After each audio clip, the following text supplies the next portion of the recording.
Hello, boys and girls. Welcome in to the Boys and Girl Podcast with Cowboys NFL Network reporter Jane Slater and NFL Network producer Bobby Belt. A Cowboys community with the inside scoop on the Dallas Cowboys. Now, coming straight to you from the Lone Star State, here's Jane and Bobby. Boy, are we excited for this one. Bobby and I started this podcast back at the end of October, and we both said, who is our one dream guest? And our answer may shock you. It was Terrell Owens. I met him in Minneapolis through Nate Burleson, and it was a big night because, like I said, I grew up really into the big personalities in the league. I was never really a college football fan. It was always the NFL for me. And growing up in Dallas, obviously I saw him when he played for the Eagles in San Francisco. We saw him a lot as NFC opponents. But then when he put on the star uniform, that was a really big deal. So in the offseason and during this pandemic, people are sort of sitting around with some time on their hands. And I reached out, and he immediately responded that he would do the show. So today, we've got him on.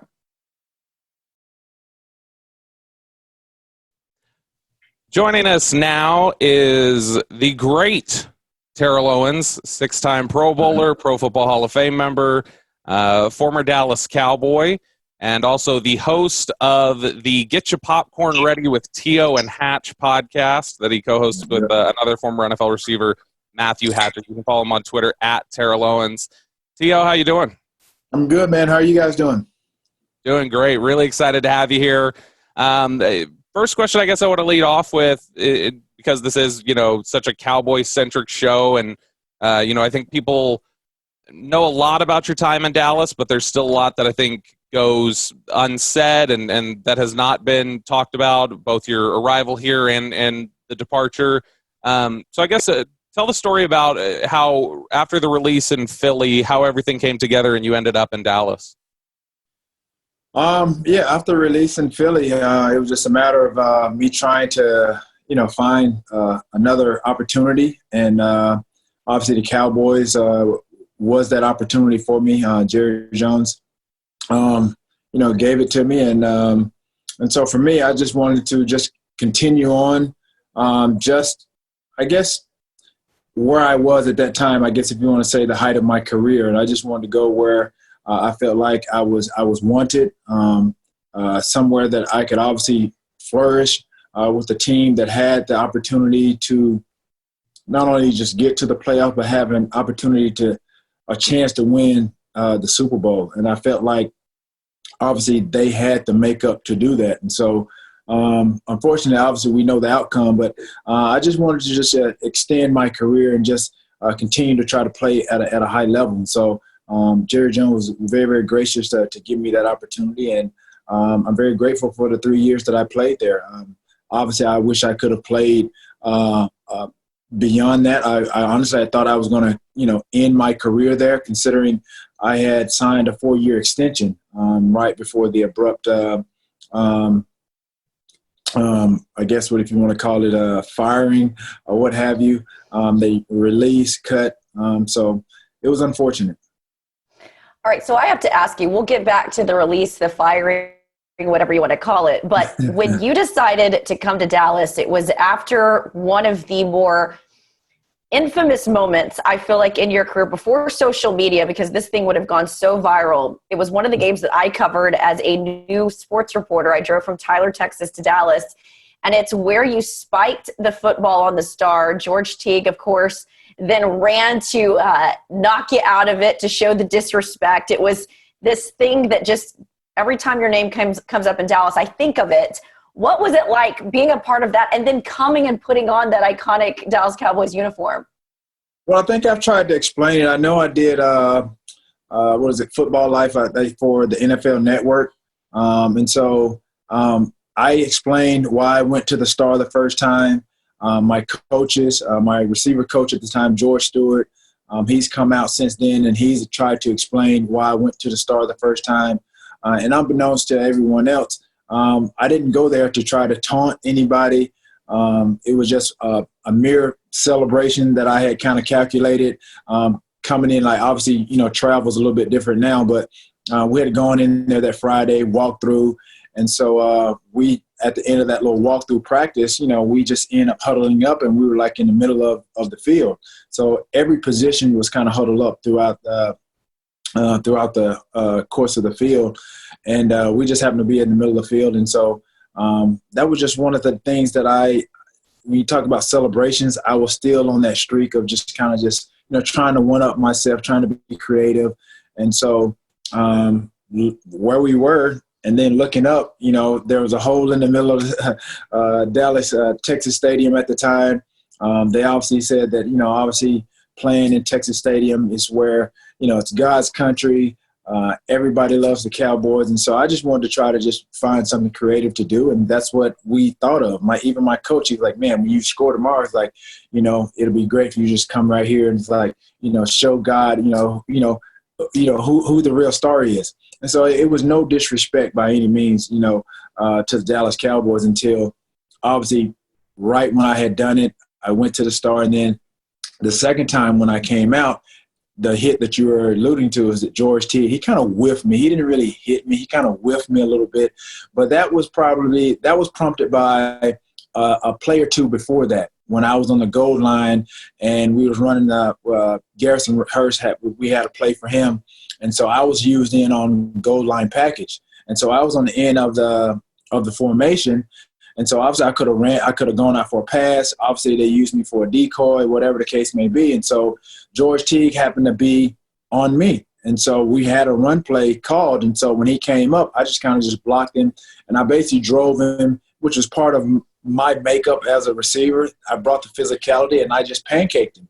And so he was ideal. I think essentially he was kind of pissed off from that. So when I went to the star the second time, that was when he felt like, okay, this is – I don't know if it was the second or the first time. It don't matter. But he went out and, he hit me. When you look at these celebrations now in the NFL, do you sort of think to yourself, man, I had a couple of those myself that were pretty iconic? I know, I was kind of ahead of my time. When you think about what I was doing and, again, I just wanted to try to have fun with the game. Me scoring touchdowns and me coming up with a different celebration, that was motivation, honestly, for me to get into the end zone. And I think I've told the story before, like the idea behind me even celebrating in the first place was that in high school, my mom had come to a couple of games. She didn't really know what number I was. She missed a couple of big plays or what have you. And then obviously I played in college, but I always remembered that. And so, playing as a rookie with the 49ers, I didn't crack the starting lineup right away. So I figured, okay, if I score a touchdown, there's no way she's gonna miss me. So I knew that if I scored a touchdown or I made a big play, the cameras were going to be on me. So that's what prompted, the touchdown celebration. So I just tried to have fun with the game. So obviously, like I said, I think a lot of people felt like I was ahead of my time, and a lot of people couldn't grasp, who I was as a person and my personality. And you think about some of the guys that were commentating and analyzing some of the games, some of the analysts, they were old school guys. And so here you have a young kid who was obviously just, hungry, thirsty to be in the spotlight, to make big plays. And that was kind of like, my pretty much my makeup. And so a lot of the guys, that were calling these games, they had no idea who I was and what I was about. One of my favorite Terrell Owens celebrations was one that I think it was so clever that initially people didn't understand what he was doing, and a couple hours later when they did, I think he got into some trouble. And that was the week after the Patriots-Jets scandal of filming had come out. The Cowboys are on the road in Miami, and fourth down play late in the game, he catches a touchdown to kind of ice the game a little bit, and T.O. goes over to the goalpost and he's got the football and he starts pretending like he's filming, and he's referencing the Patriots video skit. And at first it took like into the afternoon before people realized, oh, that's what he was doing. And then some people in the league got a little upset. But that one I've always been curious about because I always liked that one. Was that one that just kind of spur of the moment, or had you made up in your mind like when I score, I'm filming? Yeah, I had heard about it during the course of the week, and at that time I just didn't know. I didn't know what exactly I was going to do. But then, like I said, I did it. It was and I just did it and spur of the moment, So when that time came, I just went into the end zone. Like I said, I don't think I had anything scheduled or anything planned. So I just went behind just to kind of give everybody, I guess, an idea of kind of what I was doing. Like I said, it took you a minute, I guess, to figure it out. But you had to be following the story during the course of the week to kind of understand it. So again, that's part of who I am, the creativity. I think that's one of the things, those characteristics and traits of a Sagittarius. So I wanted to ask you, my first introduction to covering the league was 2004, 2005, Bill Parcells, the head coach. I was this young reporter out of Tyler, Texas, and I'll never forget, I show up to Texas Stadium wearing a backpack. I've got little pearls on and a starch shirt, and I'm in the press conference room, and I go to raise my hand, and my photographer practically tackled me. He said, "He will eat you alive. Do not ask a question." The next guy that raised his hand was Rick Renner, who you might remember from Fox Sports Southwest, spiky blonde hair, and of course, Bill destroyed him. That was what it was like covering him as a media member. What was it like being on the team with him as the head coach? I think everybody kind of knew kind of how he was. I think he was sort of like he wasn't as charismatic as I thought he would be. But when you look at, I guess, the nature of how he kind of orchestrated or how he, went about his press conferences, there was always something unique about it. It was almost like his answers was like just a disdain for the media.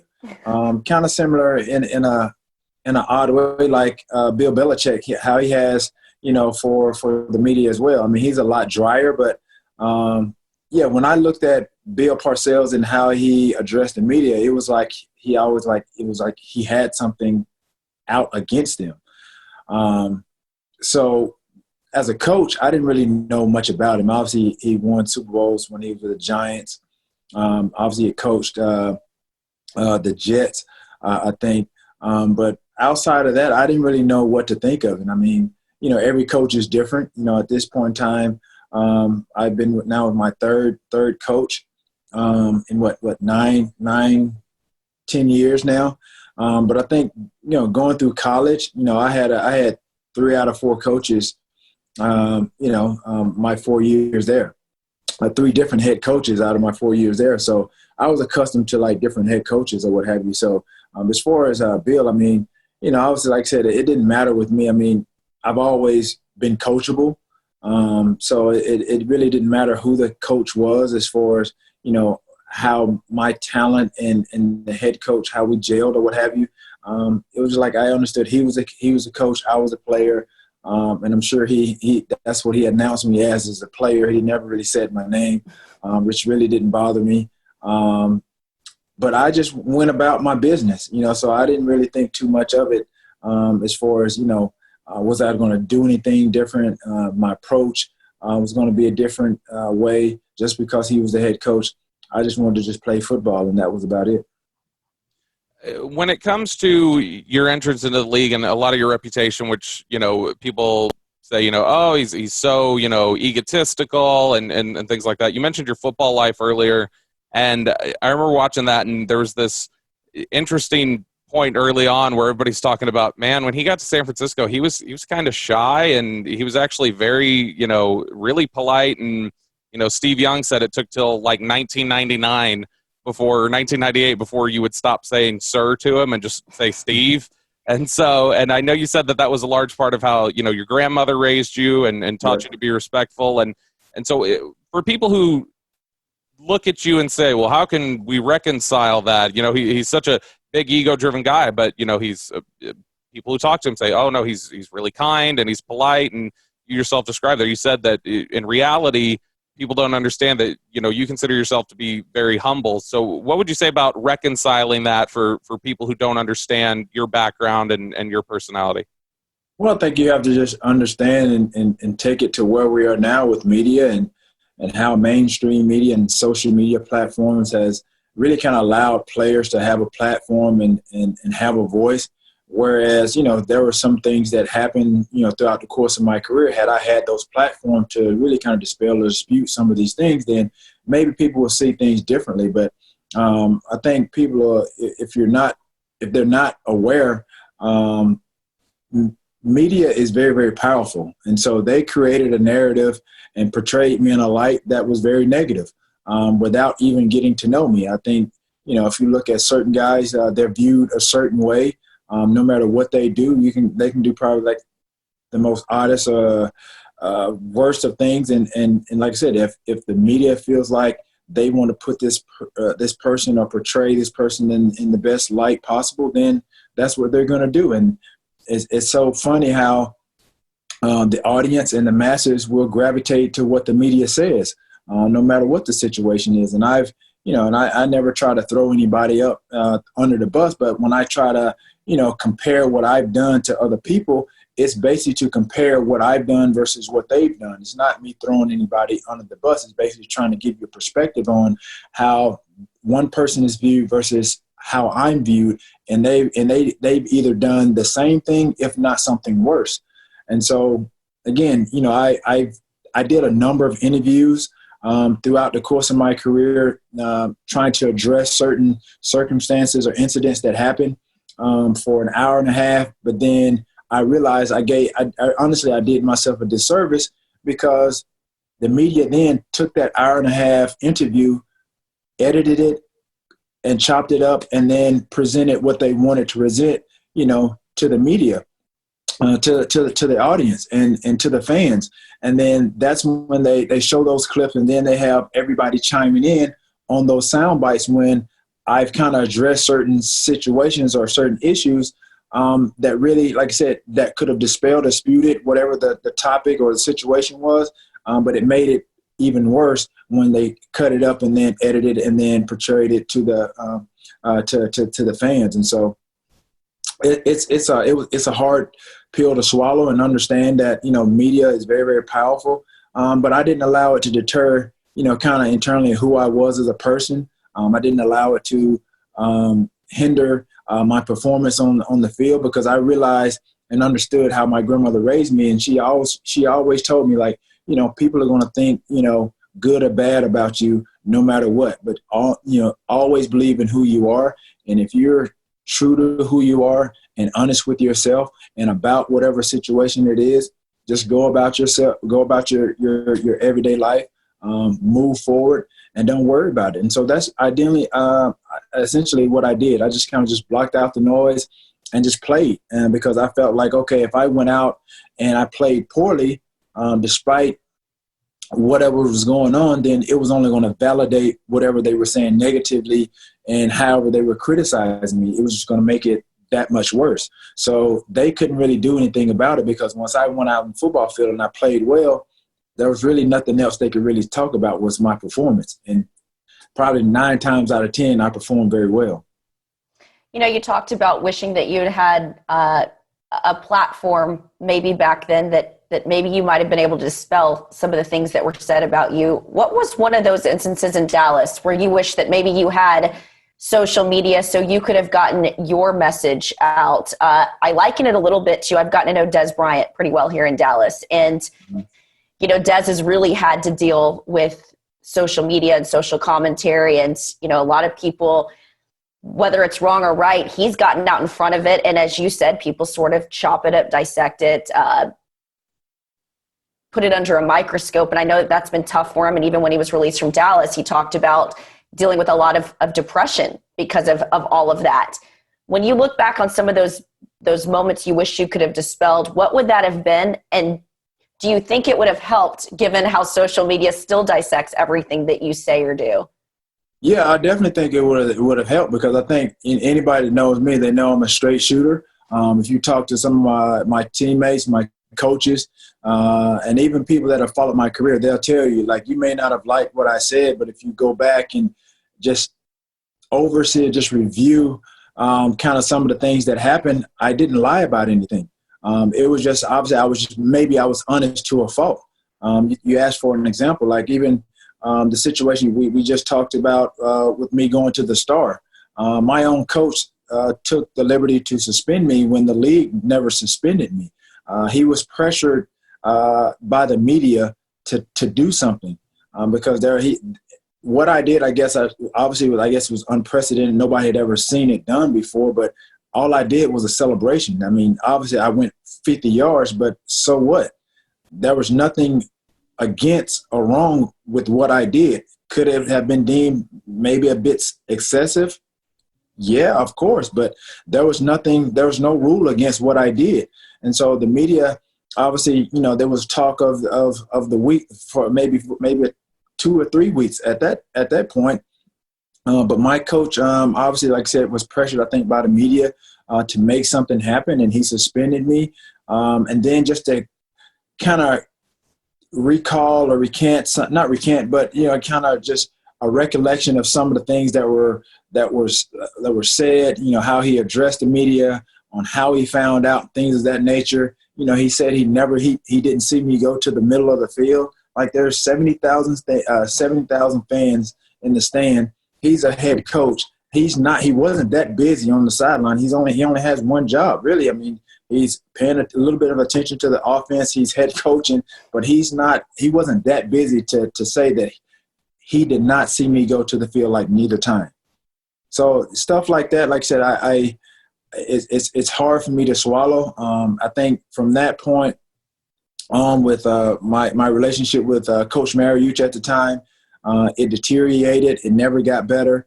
These are some of the things, like I said, when I grew up, my grandmother talked, she talked to me about, and, I see behind Bobby, he has the Ahmaud Arbery sign there. But these are some of the things that I grew up where what my grandmother talked about. When you think about white and black issues, I felt like I was treated a certain way. Sometimes maybe because I was black or because I was becoming a star, and he didn't feel like he wanted me to be, in the shoes or in the light of where Jerry was. I was, like I said, I was a quiet kid. I just wanted to play football. I wanted to be the best that I could be. I witnessed things that, there were preferential treatment. There were double standards, that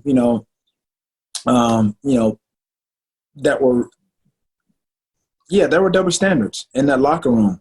And so for me, I always just remember some of the things growing up and listening to my grandmother on how she was raised and some of the things that she experienced. And, for me, I didn't really say a whole lot. I internalized a whole lot.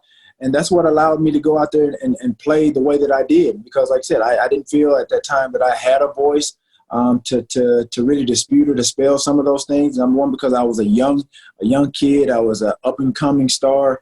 I hadn't hit the veteran status or really I feel like I had anybody to really have my back at that time to kind of back me up in some of those situations. And that's where I leaned on.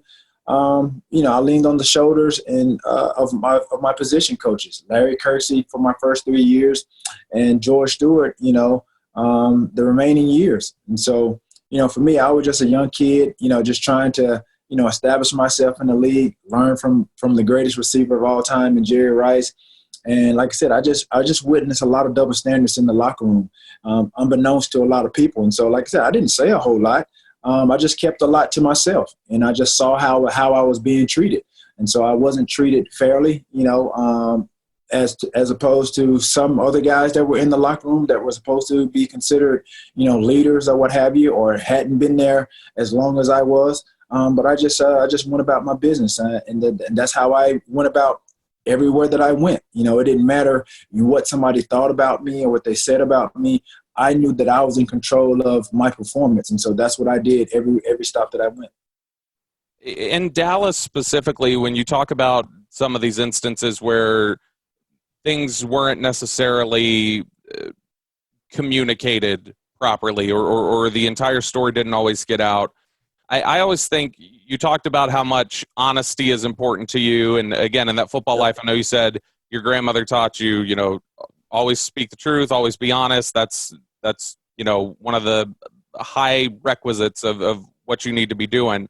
I was always amazed that, when the media would come to you with a story, where they were trying to, find out a little bit more, you would always shoot it straight, and then even sometimes add details they didn't ask for.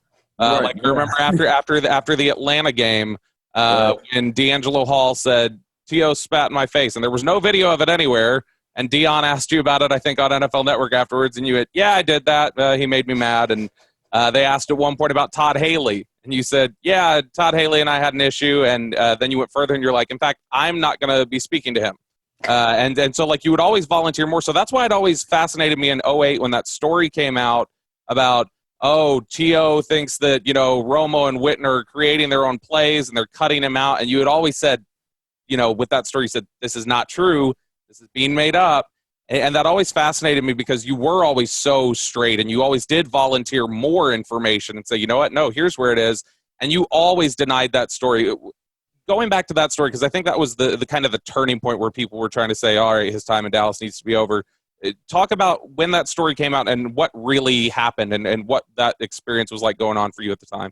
Which story are you referring to? The Ed Werder story ahead of the Giants game about he said there was dissension between you and Tony and Jason, and I know that you had said that a lot of that wasn't accurate. Well, in terms of them, sitting aside, drawing up plays, no, that was pretty accurate. And there were some other guys that witnessed it as well. Like I said, I'm a very observant person, you know what I mean? And so for me, being a very integral part of the success of the offense. And so, again, like I said, I know my role and I knew my role. I wasn't a selfish person by any means. Anybody that, regardless of what people may say about me, dude, I'm a team guy. I understood my role as a number one receiver and what that entailed. And so, dude, that's not just me catching the ball all the time. That's me really understanding the offense, what we're trying to accomplish. I know that I was a decoy in a lot of routes. Bro, I would bolt off that line as a decoy just as if I was getting the ball. That's just me understanding who I am and what I meant to the offense and the success of the offense. And so, whatever I did, it enabled other guys to flourish as well. We think about some of the running backs getting the ball out of the backfield, creating holes. Just my presence on the field that dictated defenses, that allowed us, big running, depending on our opponent. Our running game, was successful because of who I was and what I did on the football field. The tight ends, they got open and had a lot of space because of what I did, by taking the top off cover two or having people cheat my way. Dude, it's so unfortunate. Like I said, there's a lot of perception about who I was and what I did in that locker room. But, Marcus Spears said it best, I think a year and a half ago. He looked in the camera. He's like, yo, I was nothing but the ultimate teammate. And so, again, nobody's ever said any bad things about me as a player. Everything that you think you know about me is only hearsay and it's coming from reporters. Like, if I was that bad of a teammate, then why haven't you heard a number of teammates come out and back or support some of these accusations or the narratives by the media? And so that's what was so unfortunate. But again, like I said, I've dealt with it, throughout the course of my career. Like I said, my grandmother, like I said, the way she was raised, the way I was taught, some of the situations that she's been in her life, I got it. You know what I mean? And so it didn't deter me from really being successful on the football field. Like I said, I just blocked out the noise and still continued to be who I was. My performance never lacked. And so if it was such an issue, then you would think that if I was mentally weak, then it would manifest and then obviously it would show in my performance, but it didn't.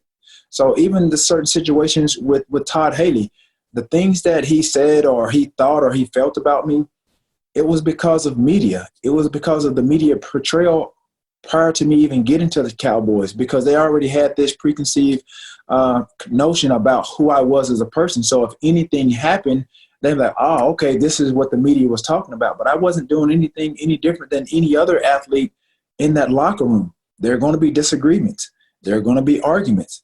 Okay, I'm one of those guys. Okay, I'm in a prominent position to be one of the top guys on that team. But even just you look at, the documentary from The Last Dance, everybody thought Michael Jordan was a jerk, called him arrogant, selfish, this, that, and the other. And I tweeted, I said, well, I'm in good company because, again, this is what you have to deal with when you're dealing with high caliber, high productive guys. And like I said, I don't claim to be a jerk by any means.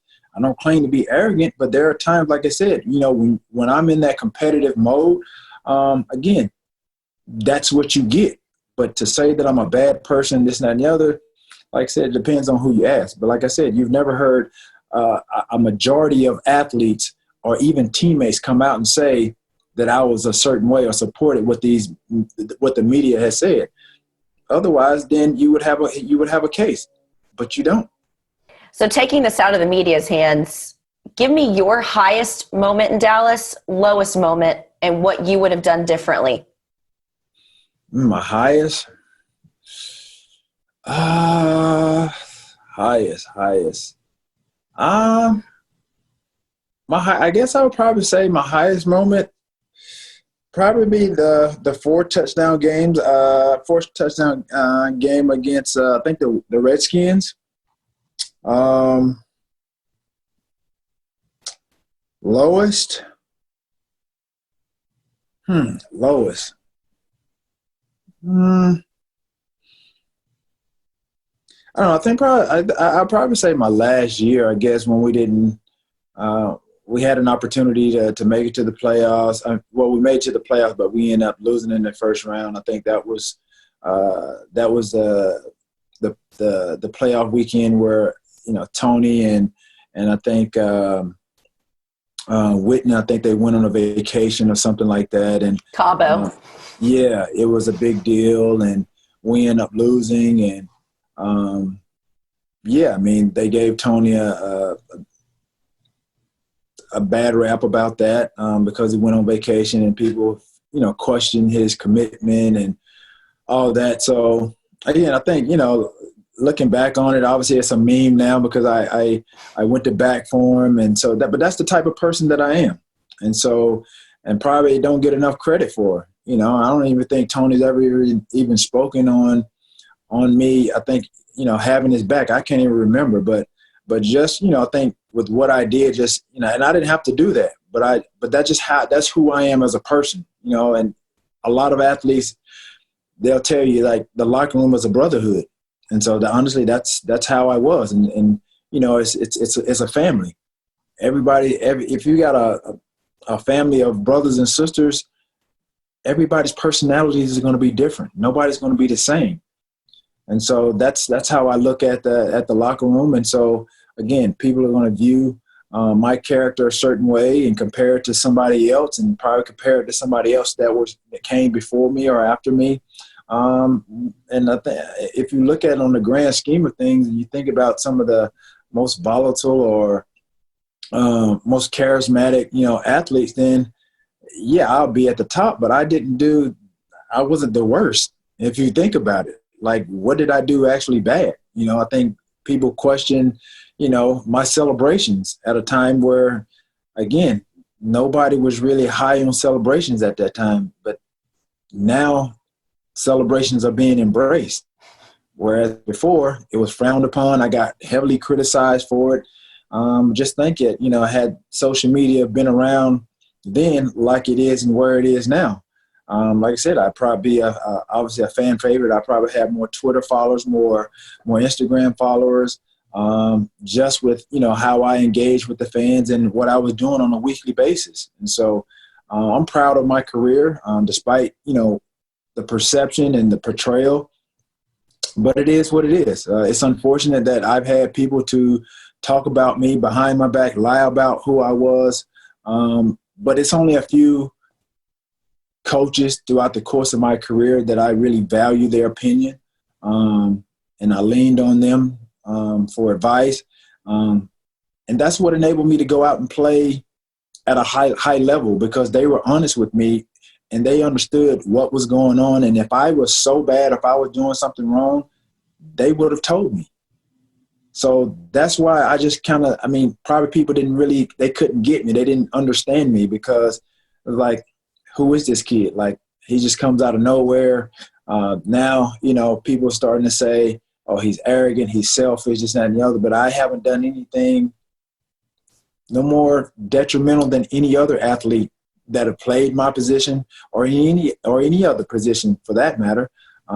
Again, they just didn't understand me, and they formed an opinion of me because of, private conversations, here and there with a coach or a few players here and there. But like I said, a player here or a coach there that have said or criticized me behind my back, you can't take that for face value and take it to be for the majority of the locker room. And I felt like that was unfair. So I've always tried to defend myself. But at the end of the day, like I said, I understand the world we're living in now. I kind of understood, the world that I was living in then. So I just had a different perspective and outlook on certain people that I was dealing with. So again, now doing little pieces like this, will it change people's mind or, cause you to kind of maybe think a little bit different about me? Maybe, maybe not. But again, like I said, just watching the documentary of Michael Jordan's Last Dance, probably like the last 4 weekends, not that prompted me to do anything, but I've already been working on a documentary in the process of doing my own documentary as well. So, I think it'll shed light on some of the things that I experienced. I'm going to be open and honest.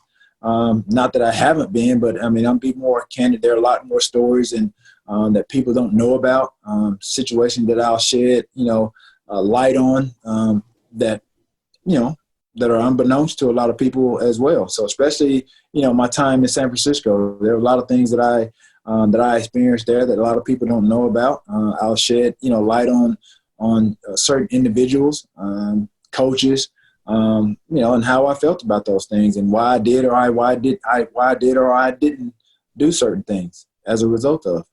It's so interesting when I listen to you talk. Like I said, as a reporter, you report certain things. There's other stuff you don't report. And getting to know Des over these years, you guys do have a very parallel type of personality, sort of approach, sort of a feeling about the way you were treated in the locker room. If one person did one thing, you were viewed a certain way versus another. And it's kind of fascinating to hear both of you guys talk about these things. I am curious because his relationship, I wouldn't say was fractured with Tony in the end, but I would say that I don't know if they're barbecuing with each other, if that makes sense. I think, that was a little trust. I think that was a little trust that was broken. I'm pretty sure he probably felt at some point in time that he probably should have spoken up, considering probably where he thought their relationship was.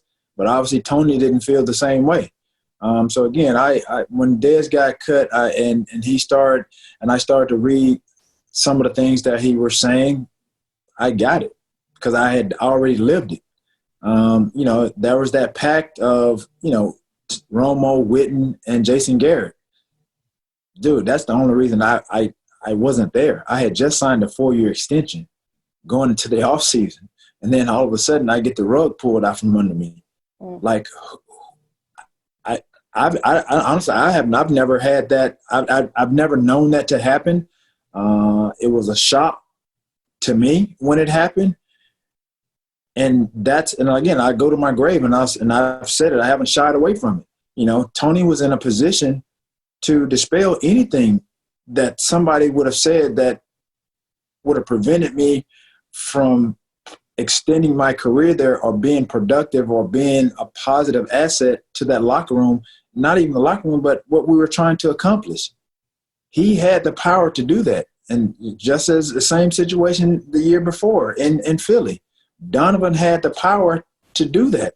If he really wanted me to be on that team, he could have spoken up and said so. But I knew there was a reason why Donovan didn't want me there. So again, you look at the situation in Dallas. How do I play 3 productive years there? Jerry signs me to a 4-year extension. I go into the offseason and I get released. How? Why?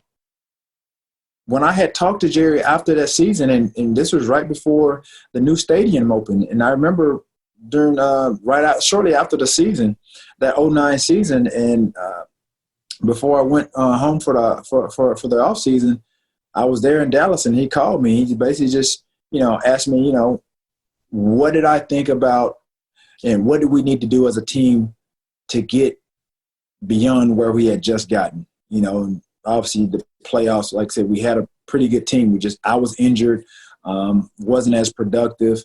He basically just asked me his, to give him my honest assessment on what we needed to do to get beyond where we needed to get another Super Bowl championship in Dallas.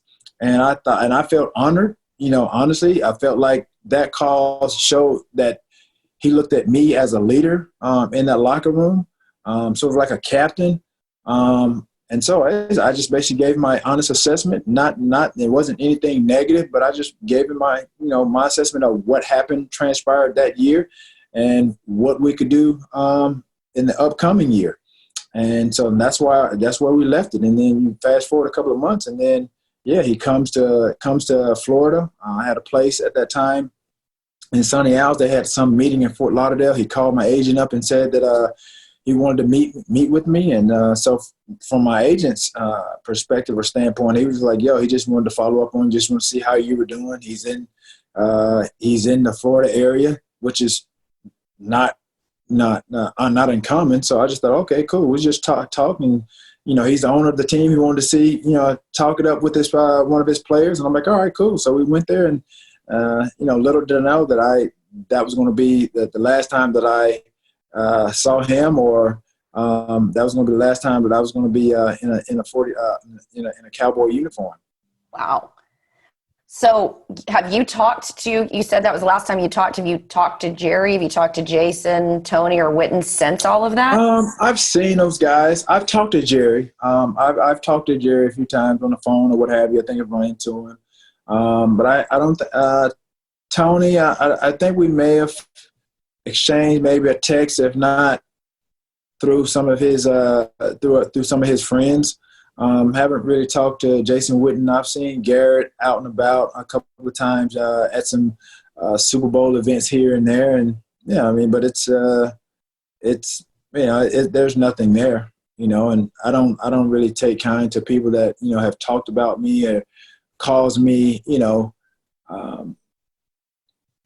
cause some tension in a sense, and obviously caused me to lose my job.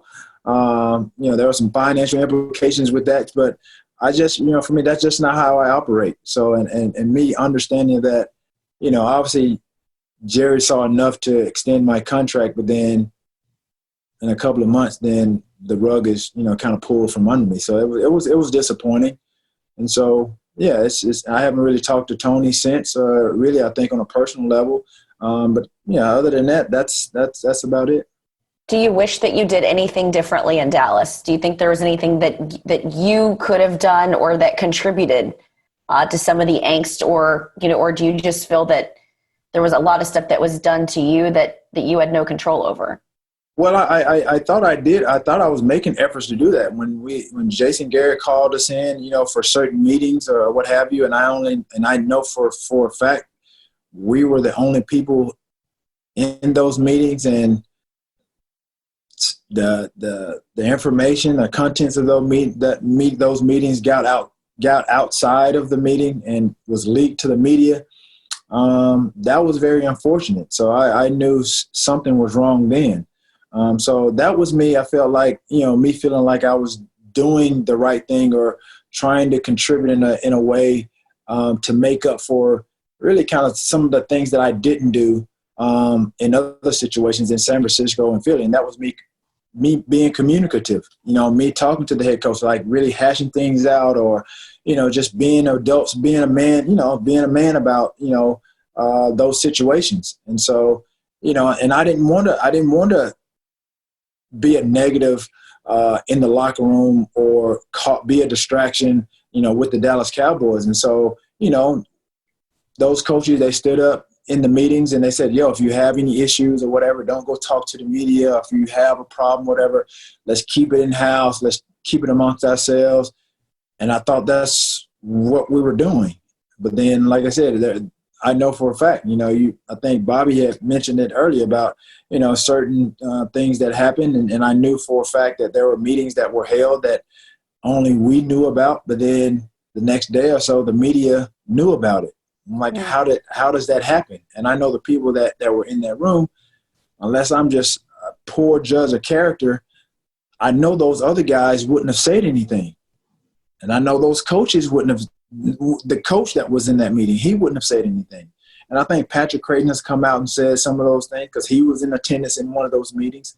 So, yeah, it was just it was very unfortunate. And back to Bobby's question about the whole thing about the plays being drawn up or whatever, even Marion Barber. I mean, I brought it to a certain number of guys where I felt I could go to where I'm like, okay, maybe am I overreacting? Is this something I'm not making things up? And they saw the same thing. So for me to say it and then those guys say the same thing and back it up, then like, why am I telling a lie? But I wasn't. So even with, the way that I was used on the football field, like in my position, like I knew that, like I said, I enabled a lot of guys, to have a lot of success based on what I was doing. And so, even when we went through and broke down plays or what have you, and being open and honest in some of those offensive meetings, I would tell them like, yo, like, why isn't this guy getting the ball? Why are you throwing here when this guy is wide open? You know what I mean? And it wasn't even me. I wasn't even the guy that was wide open. I'm thinking about my other teammates because, practice habits, like I said, they will transfer and they will translate on the field. And so if you're doing certain things on the practice field, then there's no wonder why, again, you're throwing interceptions or you're throwing into double team coverage because you're doing it in practice and your coaches are not correcting you. And so for me, being a leader on that team, like, yo, I'm doing it behind closed doors. It's not me pointing anybody out because, like I said, I make mistakes too. Coach corrects me as well. And if I'm not doing something, even if the quarterback sees it's something that I'm not doing wrong, I don't take it personally. But obviously some people felt like they was in a position where they couldn't be questioned. So at the end of the day, like I said, I knew and I know that I was a good teammate everywhere that I went. Like I said, if that wasn't the case, why aren't a lot more players coming out and supporting a lot of those things that were being said about me as far as me being a bad teammate? Even, like I said, even when it came to the Hall of Fame, these are some of the things that they were bringing up, which made no sense, which had no bearing on me getting into the Hall of Fame. That, me, as far as being somebody criticizing or assessing my character as a teammate, that's not part of the criteria for getting in the Hall of Fame. All those things that, that make up the criteria for getting into the Hall of Fame, I checked all those boxes. But then, like I said, they went outside the scope of the criteria and not put me in the first or the second year. I've been around the team for a little bit now, the last couple of years. Jane's obviously covered the team for a while now. And one of the things I always tell people when they, ask me about covering it or being near it is, okay, well, objectivity takes over and you are now, the fandom's gone. It's more of a job now, and you're here to objectively cover guys. But when Terrell Owens was with the Dallas Cowboys, that was like 17, 18, 19-year-old Bobby. And so that was kind of like the height of my fandom. I've still actually got, this is about 14 years old now. It's been run through. It's pretty tattered into it, but I still got it.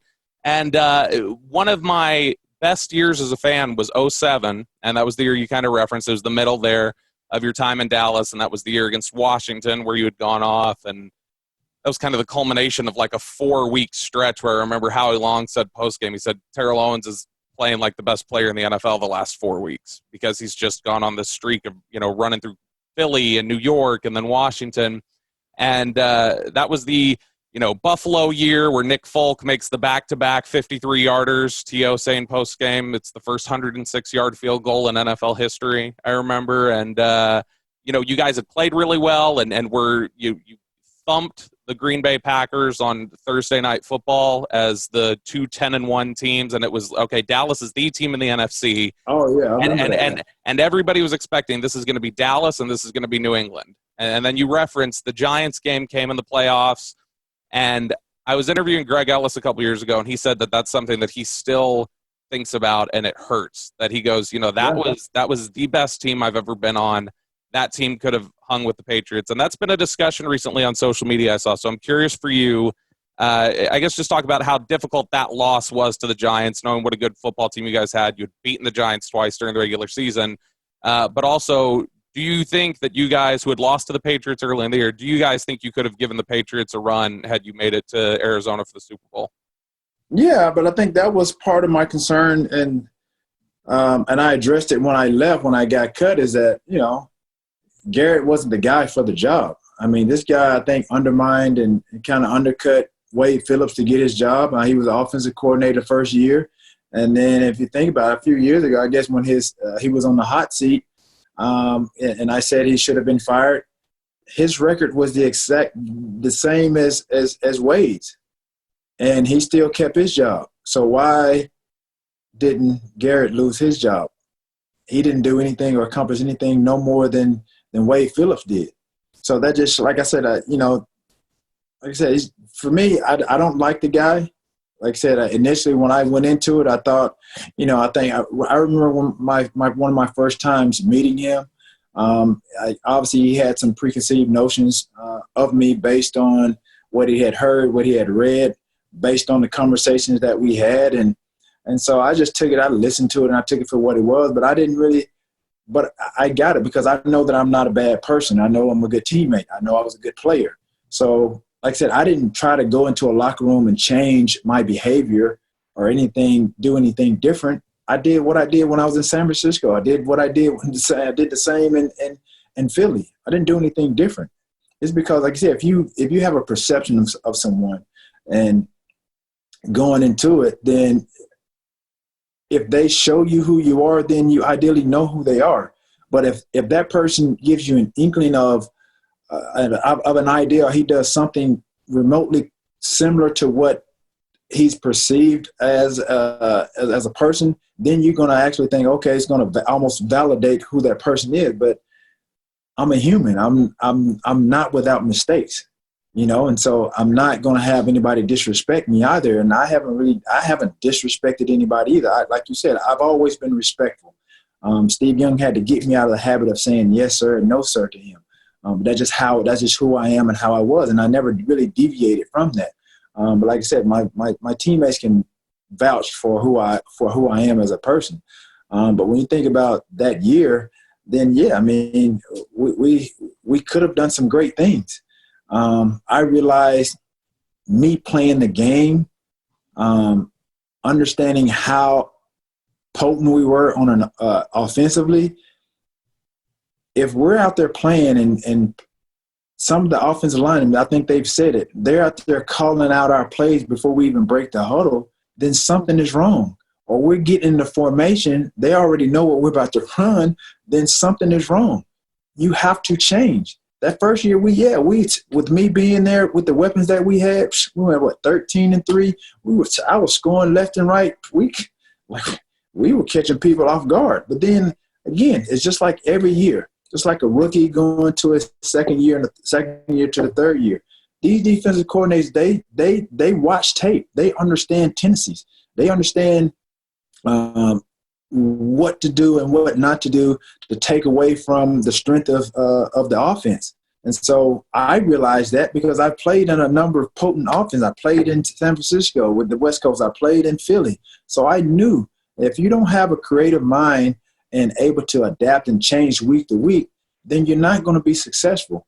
All the terminology, the vernacular is somewhat similar or what have you, but you have to change it up a bit. And so that's what we got stagnant with our offense. And so that was my frustration going into my second and third years, that we didn't evolve and we needed to do something different. And so that's why we really couldn't advance or be productive. And so the conversation that I had with Jerry going into my fourth year, those were some of the things that I addressed. It's like, yo, we need to be a little bit more creative with the talent that we had offensively. And I wasn't saying that just for me to get the ball. I knew I was just on a big piece of the pie. When you think about what we had offensively, I mean, we could have played with, and we did at times, we could have played with the best of the best. But obviously, like I said, it's one thing to be good on paper. And like I said, there's some other things that are said to be good on paper too, and that's ink. And that's about it. You gotta produce. You can be good on paper, but you gotta go out there and produce and put up a lot of wins. And obviously for us offensively, we were putting up a lot of points. But when it counted most, that's when we fell short. And so I wanted to try to break that stigma of Cowboys just getting to the playoffs but not getting beyond the NFC Championship or even getting past the first or second round. Just as how valuable and I was when I went to Philly. I knew that I brought a spark to that offense with what I was able to do offensively, and with the weapons that they had, we got to the Super Bowl. Regardless of me not playing in the playoff, 2 playoff games, but just that swagger and what I brought to the team throughout the course of the year, it carried on because we had a really smart offensive coach in Andy Reid, and he's by far the best head coach that I've ever played for because he got it. He understood that you got to take advantage of the weapons that you have, and so I did that. That was not a time, like I said, I'm sure he'll tell you, I never had to ask or bark for the ball because he knew what he had offensively with me as a weapon. It's kind of deja vu, Bobby, because we've heard Des say a lot of these things, but we also heard Jesse Holley tell us this about undermining Wade Phillips. And it's, I think when certain people say certain things, you ask yourself, oh, well, were you just not getting the ball, or you sort of dismiss what they're saying? But there are enough people saying some of these things over the years that even though they seem so outrageous that a coach would undermine another coach, or that there were certain things that weren't getting done, there is sort of a pattern of behavior here that I do think is sort of interesting for the Cowboy fan, that if you're following this team and following some of these news articles, they keep popping up. So I appreciate your transparency. I feel like we could have a 2-hour discussion with you, but I know that's not what you signed up for. I do want to ask you, you do sound like you have found some peace in your life outside of football, even though I was in Minneapolis when I first met you. I was with Nate Burleson, and you left the next day ahead of that Hall of Fame announcement. I know that was tough for you. And it was controversial, by the way. A lot of people couldn't understand that you weren't up there on that stage for the Hall of Fame announcement. But where have you found your peace? You finally got the nod. It seems like you formed this life now and this piece outside of football. What's T.O. doing these days? I guess it wasn't tough, man. I get going back to the Minnesota thing. I knew I wasn't going to stay the whole entire time, and so just in a manner in which, like I said, I felt disrespected the first year, and then obviously the second year comes about. I already knew that they weren't going to. Just kind of had a feeling that they weren't going to let me in.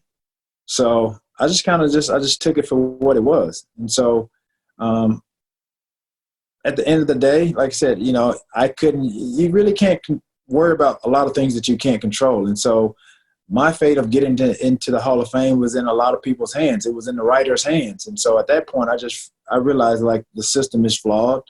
And I realized I probably wasn't going to get in. And so I wasn't going to, justify, anything just by being there. I had done an interview with Dion, and I had told him, like, dude, I'm not going there. He was, what? He's like, you can't. He's like, yeah, sure, you'll be there. But I told him, like, no, I just know that's just how the world is. And so I already knew how people perceive me anyway. So I'm like, I'm not going to justify, anything or appease them just by going there. So I just left. And plus, like I said, I had a basketball game to play. I told him I was in a competitive basketball league in Los Angeles. I think it was a playoff weekend. And so that really interfered with my basketball. So I was like, this is more important than what I'm going to be doing here on Saturday. Because at the end of the day, whether I went or I didn't go, that wasn't going to be a deciding factor, whether I got into the Hall of Fame or not. They already kind of had that in their mind. So, for me now, I guess I'm at peace. I've always kind of been at peace. I think I've always wanted to shed light on some of the incidents that have happened throughout the course of my career. And I think had I had some of these social media platforms back then I think I would have been in a better situation. And I think people have a better understanding of some of those things that happen. Like I said, it's so unfair that when you look at a lot of the things that happen, I did an hour and a half, maybe 2 hour interview. And people only saw maybe 5 minutes of that. Those are just small clips from that whole interview where I could have, like I said, addressed, or, kind of just went back or had some rebuttal with some of the commentary. Once they put those sound bites up there, and then they have this guy talk about it, this guy talk about it, this guy talk about it, this guy talk about it.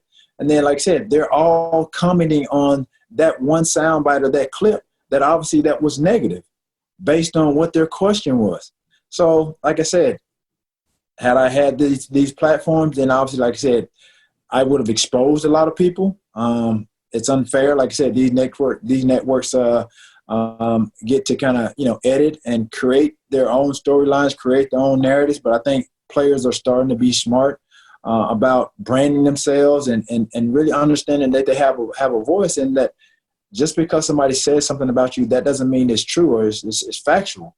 But again, the media is very, very powerful. They know that they have the eyes and the ears of many Americans. And so depending on who's up there talking, depending on their reputation or what have you, they're going to think that they have the inside scoop or they have the facts. And so it's one of those things. But other than that, I mean, I'm a father now. I realize what I didn't have growing up, I'm able to be that for my kids now, being there, being present, and just watching them grow up. And so I've always made myself available to all my kids. I mean, even just sharing, like I said, just preparing myself, like my son, and my oldest son is 20. Just wow. Even when he was like 13 or 14, I knew at some point I was going to have that conversation about the birds and the bees with him. I never had that. But again, like I said, I mean, I have kids by multiple women, so I wanted to at least have that conversation with him to have him understand, okay, Dad made some poor choices, and I carefully chose my words and to not say mistake, because you never know how a kid may interpret mistake. You never know. So I chose my words, wisely when I addressed and we talked about that situation. And my thing, whatever he does from here on out, that's his choice. But I've put him in the best possible situation, more so than I was, just by having that conversation. I never had that conversation with my dad. I don't think I ever had it with my mom. So for me, like I said, if he goes down that road and obviously has kids at an early age, God forbid that happens, that's on him, regardless of what I do, because I'm a grown man, I'm a grown adult. I have to live with my actions, my choices. So for me, like I said, just to have that conversation with him is a huge step in the right direction, and me being a parent and me just being there and offering that, just being a father figure to him, because like I said, I had that conversation with him. I never had that with my dad. Well, I can promise you, speaking to your point, obviously this is not live. We edit this down, but we are not going to edit you out of context by any means. I do find it a responsibility when people come on our show and they share their authentic selves and their stories, and there's transparency to let you talk. It's not for me to have an opinion based on anything that you're saying, but I think there's a natural curiosity that I have, as well as Cowboy fans, about what did happen with T.O., because I do think that over the years, people sort of paint this narrative. And so I do think it's interesting that you are just being so open and honest about things that happened in Dallas. So we thank you for even taking the time today to share that with us. Oh, yeah. Well, I know. I mean, I think, like I said, I'm on social media a lot. And so obviously, Garrett has been on the hot seat probably with the last 2-3 years or so. So again, people started to realize, and even when Dez went through his situation, like I said, how is it Dez was saying the same thing that I said? I wasn't in the locker room. He started to hear and see some of the things that I was talking about. So at the end of the day, that's all I've ever been, is transparent and honest, and sometimes honest to a fault. That's, my professional career and probably in my personal life as well. But I do, like I said, sometimes honesty is the best policy, especially, when in communication, which I've gotten a lot better with, on a business level and a personal level. That hasn't always been my strong suit, but I think around that 07, 08, 09 time frame is when I started to be, like I said, more communicative, a little bit more trusting with certain individuals. But at the same time, like I said, I realized and I watched how some things unfold. And I watched how certain people are treated versus other people are being treated. Like I said, I felt bad when Wade lost his job and they tried to put it on his shoulders that he was the reason, that he didn't have the backbone to coach the team. I'm like, what do you mean? Like, we had some of our best success with him as a head coach. And then obviously, like I said, I heard about, obviously Garrett undermining him and obviously getting his job. Sorry about that. You're good. Getting his job or what have you. And so, again, I think Wade mentioned it. I think I saw an article, I was one of the first people to call Wade because I felt bad. I felt bad for a guy to be the scapegoat of somebody's, ill intentions, and it was just, it's sad when you have high hopes for certain people and you think certain people are high character people and they're not, just to put themselves in the limelight or in the forefront of a certain situation. And again, like I said, if you look at Garrett's record versus Wade's, it was eerily similar, so, and he didn't accomplish anything more than Wade did. But for whatever reason, it was almost like this guy had 9 lives. You know what I mean? Other than that, like I said, I enjoyed my time there. I still talk to a number of guys that was on the team there. So again, like I said, that's one thing I miss about, playing football is the friendships. And like I said, at the end of the day, you establish those friendships. And I think a lot of people got to see me for who I really was, considering they had basically based their opinions and their perceptions based off the media portrayal. So I had a number of guys that came up to me and was like, man, you're nothing like I thought you were. It happened in Philly, happened in Dallas, pretty much everywhere I went. Once they got to see who I was, outside of, what they read or what they heard. So that's who I was in the locker room. But like I said, if you think about it, anything negative or what have you that you've heard about me, it's been because of the media. Before I let you go, I want to ask you the TikTok videos. I'm enjoying those. It's typically the suburban housewives that are doing it with their children, but you have been posting quite a few yourself. Who got you onto TikTok, and what's the next TikTok challenge we can follow you on, T.O.? So I'm with ICM agency as of right now. So I went into their office, just talking about some branding ideas, just talking about some, business opportunities or what have you. And so that was one of the things that was on the table that they mentioned to me about was TikTok. And so I didn't really know much about it, but they kind of told me, they're like, yo, this is this new platform. Like it's about to hit. It's going to be probably bigger than Instagram or what have you. And I'm like, oh, okay. So they're like, man, they're like, as creative as you are, charismatic as you are, it's like, yo, this is a platform for you. So I'm like, all right. But I did a little research on it. I didn't end up getting on it at the time. And then probably 4 or 5 months ago, I ended up establishing an account, but I never used it. So one of my friends, Christina, who's Miss Basketball One, she's a good friend of mine, who's on a couple of the first 2 or 3 TikToks. she came by during this quarantine time. She had some family about an hour or so away from here. I'm like in the Deerfield area near Fort Lauderdale. So she came by and she was trying to do she does some correspondent work for news in Atlanta. So she's like, yo, I want to come by. Let's do some home workouts or whatever. So everybody was on the whole home workout kick or what have you. So she came by, and that was supposed to be the premise of her coming by. And then we didn't do the workouts right away. And then she's like, yo, let's do some TikToks. I'm like, what? I'm like, I'm not doing any TikToks. She goes, yo, it'll be fun. So I'm like, all right, cool. So then she did the 1-hand, 2-hand challenge. And then we did the whole chopper one, the MTV, the Wild 'N Out reenactment of some of the guys on that. So we did those two that night. And then we posted them, and then they just kind of went viral. And so I had fun doing it. So then after that, I just kind of I had to really, I should have just come out and just put out a video and just said, I have a problem.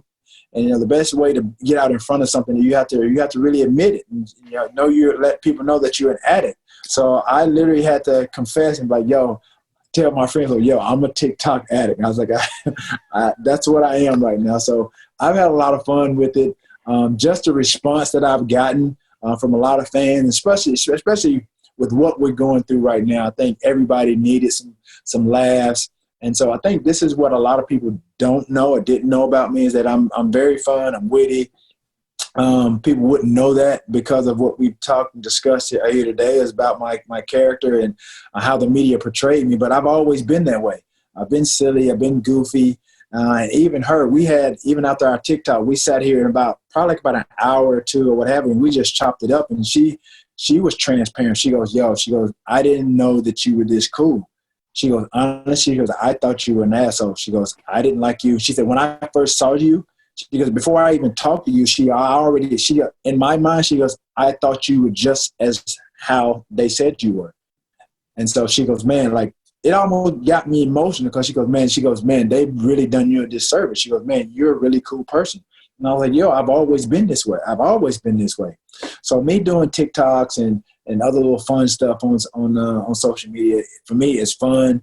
And like I said, I love kids, and just with what we're going through as a country, I think it's needed. And so I have fun with it. And now, like I said, I established a TikTok account, and so I post on Instagram because I know TikTok is more of a millennial platform. But now, as you've seen with this quarantining, like you said, suburban moms, they're jumping on there with their kids. I've even seen some grandmoms and some granddads on there. I've seen some 90-year-olds on there. So it just tells you, like, now where we are, the country, obviously we need to come together, obviously, have fun and just love and laugh and have fun with each other. So that's what it's all about. And so I try to utilize all the platforms that kind of hit the market. So I've been on Snapchat, Twitter, Facebook, Instagram Live, what have you. So like I said, I'm a big kid at heart.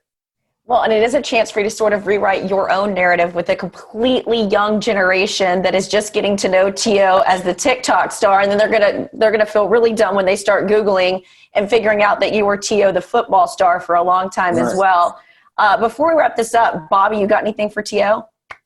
I guess one thing I'm just curious about before we go, because I know you said it, and it doesn't have to go too long, but I know people have asked you about Dak. We're all still waiting on the Dak news to see if he's going to hang around. So what would you say there? You think Jerry should just pony up and pay him? Yeah, I mean, I was going to allude to it earlier, touch on it, but it's unfortunate even for his situation. And I'm here in Florida, so I had surgery back in December, so I had knee surgery. So I had a rehab session right before this, and so I saw on the ticker on ESPN something about Stephen Jones. He made a comment about I guess paying quarterbacks too much decreases your chances of winning. And I'm like, okay, well, where was this some years ago when you paid Tony Romo? Here we go. This is going to get marinated. That's a good question. I'm like, but when he makes statements like that, and then obviously you don't want to make it a race thing, but Stephen A. even said it too. It's like, yo, you paid Romo, why can't you pay Dak? What's the problem? Then you come out and make the most absurd statement like that. So what is that? So what does that say? Oh wait, now we get a freeze. I'm like, what? Honestly, I'm like, what are you really saying without saying? What are you saying without really saying? What makes it tricky is, T.O., is they paid Zeke 2 years ahead of time at a running back position that all analytic guys will tell you is a position that continues to devalue itself, and they shouldn't have overpaid him, and they went ahead and paid him, and now you're going to use the same argument for your quarterback.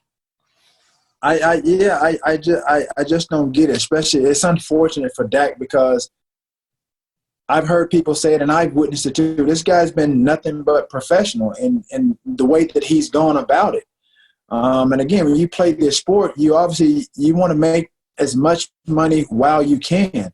And so he was undervalued, I think, and he put himself in a situation where he could do a lot for not only Dallas Cowboys, but himself personally and for his family. And for you to come out with statements like that, that's why I don't get why these guys signed that CBA agreement when this is part of the reason why I cringe when they signed it. It's like, yo, you guys should have addressed some additional issues. If you were going to sign it, why not address health care and guaranteed contracts? Mind you, whatever else they agreed to, but this is one of the main things that they should have addressed is obviously guaranteed contracts and health care. And I say that because if you look at, for example, just like Andy Dalton, the guy that you signed, he was in his last year. I think he may have been his last year with the Bengals, and he was expected to make $17.7 million. They cut him obviously to whatever the case, was it a cap room issue or whatever. They obviously they're putting all their eggs in a basket with Joe Burrows. But if this is basketball or baseball, they could have cut him. If they had the guaranteed contracts like Major League Baseball or NBA, they cut him. He still gets his 17.7. He still gets his 17.7. But now they knew that he had no leg to stand on. He's disposable. Cut him. Now he's on the market. Fortunately, he has an opportunity to extend his career, but he's not nowhere near the 17.7 that he was scheduled to get with the Cincinnati Bengals. And this is why I don't understand a lot of these football guys and why they didn't just leverage what they have, especially because the league is made up of 70+% minority. They could have made a push and put these owners in a difficult situation to put guaranteed contracts on the table and get it, because they would have put their backs against the wall if they just talk, communicate, just like the NBA. These guys have a bond and a unity with each other, and they understand. And even Adam Silver, as a commissioner of the NBA, he knows that these players, like the league wouldn't be what it is now without the players. There's no unison. There's no bond like that with the NFL and the players, these owners and these players. These players have to understand, and ideally, I think the owners have these players thinking that we need them more than they need us. And I think once they wrap that around their heads, then, like I said, things will get done. But like I said, they've already signed this extension. But like I said, if they pull up together and say that we're not playing and put guaranteed contracts on the table, they'll get it. Well, I love that we have access to you. And like I said, that you have given us over an hour of your time today, which is more than I ever would have expected you to give us. We hope that we can get you on the show again. And I think if people are interested in talking to you, they need to go check out your podcast, because it sounds like you've got a lot to say. I feel like there's a lot of people that would listen. So go ahead and plug that real quick for us, Dio. Oh yeah, we have a podcast with a good friend of mine, Matthew Hatchett. He played about 10 years in the league, but I think most notably, I think he played for the Minnesota Vikings, and so he's a good friend of mine. He kind of says it how it is too, and so we have a great chemistry. We've known each other for a number of years, and so we partnered up and come up with this with our podcast, and it's called Get Your Popcorn Ready with T.O. and Hatch, and so we have about probably 14, 15 episodes in the can now. So again, we just I think we're going to release one tomorrow in the next couple of days or so. This is a fun one. I was looking forward to this one. It's with my version of the Big Three before there was a Big Three when I was with the San Francisco 49ers. So it was myself, Jerry Rice, and J.J. Stokes. Wow. So Matthew Hatchett played with the Vikings, and so obviously he played with Chris Carter and I think Jake Reed and Randy Moss. And so he tried to say that they had the first Big Three or version of the Big Three before there was us. And I'm like, Hatch, you weren't even part of it. I'm like, you weren't, nobody even knows who you are. I give him a hard time all the time. I'm like, yo, the only reason why people would know who you are, and that's because you're on my podcast. Yeah, we sharing this thing, but I said, but they don't even know who you are. They got to Google you. We had to create an episode. We had to create an episode just to introduce who he was. But but that's that. We have a great dynamic. We kind of go back and forth with each other, but it's been fun. And I think a lot of people over the years, even probably 4 or 5 years ago, people wanted me and asked me about doing a podcast, and I didn't really think about it. And then they're like, man, you have a lot to say, and people listen to you, this and that and the other. And then I was like, so I just wanted to kind of take advantage of, again, one of those platforms that's out there. Again, like I said, you think about the ones that I mentioned, Twitter, Instagram, Facebook, Snapchat, now TikTok. But again, that's all now podcasts. Everybody's doing podcasts now. So we've had some very good and interesting guests. From Jamil Hill, Michael Strahan, Bria Murphy, Eddie Murphy's daughter. We had a skater on there, Manny Santiago. He's looking. I guess they're gonna put skating into the Olympics. Oh wow! So he may be making it to the Olympics. So I mean, we've had a number of guests from Adrian Gonzalez that played with the Dodgers. I think the Sox, Boris Kojo. We've had a lot of great guests on, so it's fun. And Kristen Bell does the whole mom-splaining thing. I would totally tune in for a podcast of T.O. talking birds and bees. So what about you, Bobby? You've got a young son. He needs to hear some of this. T.O.'s on Cameo, so I may just hire T.O. on Cameo to go ahead and give my kids birds and the bees talk. Hey, like I said, another platform. You got Cameo. Yeah. There's another one called Star Sona. So there's all these platforms. So obviously, like I said, I'm very fortunate to have had the career that I did. Obviously, a number of these, the influx of all these social media platforms, like I said, I wouldn't be able to do a lot of these things if it wasn't for what I did on the football field. I wouldn't be able to brand myself and understand the opportunities that I have created now because of such. So I'm very grateful, blessed. I know we talked about, me being at peace, but I just realized that, early on, when back in '96, when I was drafted out of Chattanooga, I had no idea that I would play beyond the collegiate level. And then, then you fast forward some years later, 24 years later, here I am. I'm a Hall of Famer. So it just tells and gives people hope and inspires people that, like I have on my shirt, if you got your desire, your dedication, your discipline, you're able to accomplish and achieve anything in life. And so those are some of the 3 Ds that when I reflect back on my entire career of how I got to where I am, considering 3rd round, 89th pick, and me personally, I had no idea that I would have become the receiver that I became, or the athlete for that matter. It just shows you if you have a desire, and I think everybody has that, even you guys. If you have, you couple it with dedication and discipline, you're able to achieve anything in life.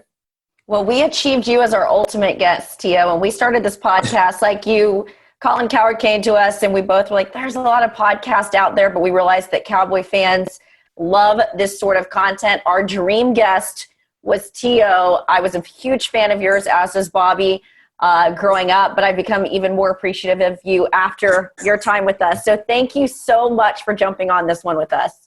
Well, absolutely. I mean, obviously, like I said, I owed you not. I mean, I'm comfortable. Like I said, I didn't even know we had gone over an hour, but I feel bad about last week. I knew I said we were supposed to go on last week, but I'm glad it wasn't live. But yeah. I mean, like I said, this was no problem. I think to obviously for you guys to think of me as a dream guest, that's almost like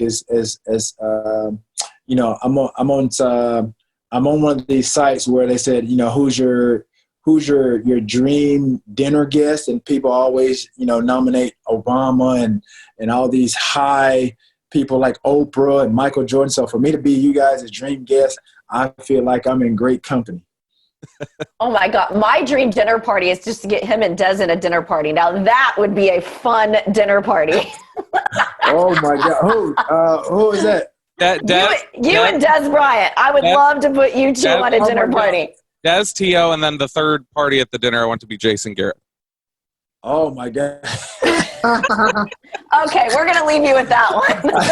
Oh, my God. Thank you so much, T.O. We appreciate it. Absolutely. Thank you guys for having me. All right. We just continue to stack the W's here on the Boys and Girl podcast because my boy Bobby Belt got us another guest for our next episode who's got clear eye vision. Yes, and if that's not enough of a hint for you, who it is, it's Jalen Smith. Maybe we can ask him about all this stuff that like George Iloka and Clay Mack and everybody's been saying about the defense and then some of those things. We'll have to get his take on that. That will be a fascinating one. We'll see you next time.